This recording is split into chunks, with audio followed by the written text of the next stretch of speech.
Hello friends, welcome to Priya's time. இன்றைக்கி நம்ம சேனலில் வாழைப்பூ பருப்பு உசிலி எப்படி பண்ணுறதுன்னு பார்க்கலாம். இந்த வீடியோ கடைசி வரைக்கும் ஸ்கிப் பண்ணாமல் பாருங்கள் ஃப்ரெண்ட்ஸ். இதுக்கு நான் ஒரு வாழைப்பூ எடுத்து வச்சுருக்கேன். அதில் உள்ள மடலை எடுத்துடலாம். இந்த வெள்ளை பகுதியை ஃபுல்லாக அப்படியே நம்ம எடுத்துடலாம். கையில் எண்ணெய் தடவிட்டு இந்த மாதிரி தேய்ச்சிக்கோங்க. உள்ளுக்குள்ள நடுவில் நரம்பு போல் ஒன்று இருக்கும், அது பேர் கல்லன்னு சொல்லுவாங்க.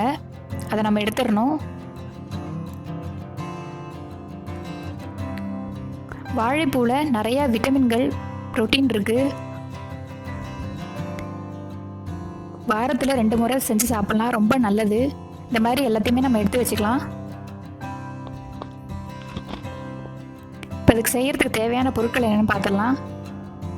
கடுகு, உளுத்தம்பருப்பு, மஞ்சத்தூள், துவரம்பருப்பும் கடலைப்பருப்பும் 1 மணி நேரம் தண்ணியில் ஊற வச்சு வடித்து வச்சுருக்கேன். இதால் 1/2 கப்பு துவரம்பருப்பு, 1/2 கப்பு கடலைப்பருப்பு, உப்பு எடுத்து வச்சுருக்கேன். வாழைப்பூவை நம்ம நறுக்கிட்டு தயிரில் போட்டு வச்சிடணும், அப்போ தான் கருக்காமல் இருக்கும். வரமிளகா 4, பெருங்காயம், கருவேப்பிலை, இதான் அதுக்கு தேவையான பொருட்கள் ஃப்ரெண்ட்ஸ். இப்போ மிக்ஸி ஜாரில் 4 வரமிளகாய் எடுத்து போட்டுடலாம்.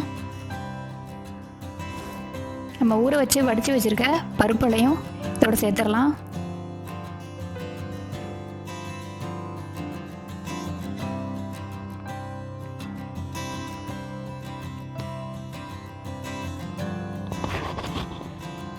சிறிது பெருங்காயம் சேர்த்துக்கலாம்.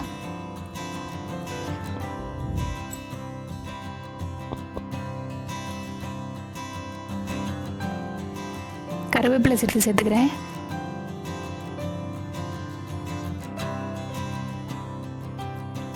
இந்த பருப்புக்கு தேவையான அளவுக்கு உப்பு போட்டுக்கலாம். இப்போ இதை நம்ம அரைச்சி எடுத்துகிட்டு வந்து வச்சுக்கலாம். கடாயில் சிறிது தண்ணி விட்டுருக்கேன். இப்போ நம்ம நறுக்கி வச்சுருக்க வாழைப்பூவை இதில் போட்டுடலாம். கொஞ்சமாக தண்ணி ஊற்றிக்கங்க. நம்ம வடித்து கொட்டக்கூடாது. கொட்டினா அதில் இருக்கிற சத்தெல்லாம் போயிடும். இதுக்கு தேவையான அளவுக்கு மட்டும் நம்ம தண்ணி வச்சு வேக வச்சுக்கலாம்.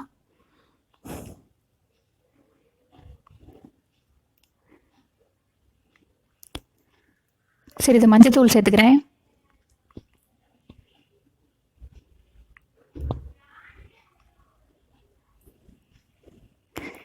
இந்த வாழைப்பூக்கு தேவையான அளவுக்கு உப்பு போட்டுக்கலாம்.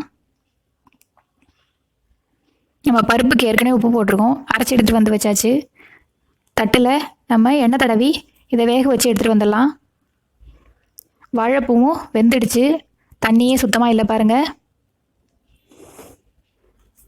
இப்போ கடாயில் எண்ணெய் ஊற்றிருக்கேன்.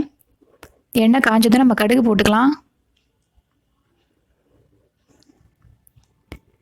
கடுகு வெடிக்கட்டும். இது சுகர் பேஷண்ட்டுக்கு ரொம்ப நல்லதுங்க. ரத்தத்தில் உள்ள சர்க்கரை அளவை கட்டுப்படுத்தும். உளுத்தம்பருப்பு 2 ஸ்பூன் போட்டுக்கிறேன்.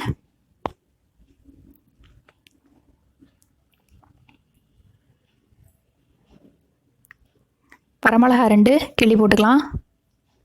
நம்ம ஏற்கனவே பருப்பில் வரமிளகா சேர்த்துருக்கோம், அதனால் பார்த்து உங்களுக்கு ஏற்ற அளவுக்கு காரத்தை சேர்த்துக்கோங்க. கருவேப்பிலை போட்டுக்கலாம். நம்ம வேக வச்சு உதுத்து வச்சுருக்க பருப்பையும் இதோட நான் சேர்த்துக்கிறேன்.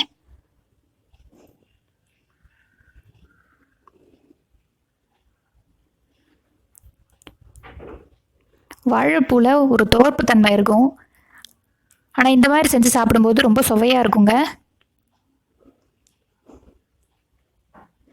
சிறிது பெருங்காயம் சேர்த்துக்கலாம். வேக வச்சு வச்சுருக்க வாழைப்பூவையும் இதோட சேர்த்துடலாம். வாயில் இருக்கிற புண்ணெல்லாம் ஆற்றும், ரொம்ப நல்லதுங்க. இது வாரத்தில் 2 முறை செஞ்சு சாப்பிடுங்க. சாதத்தோட நல்லாயிருக்கும்.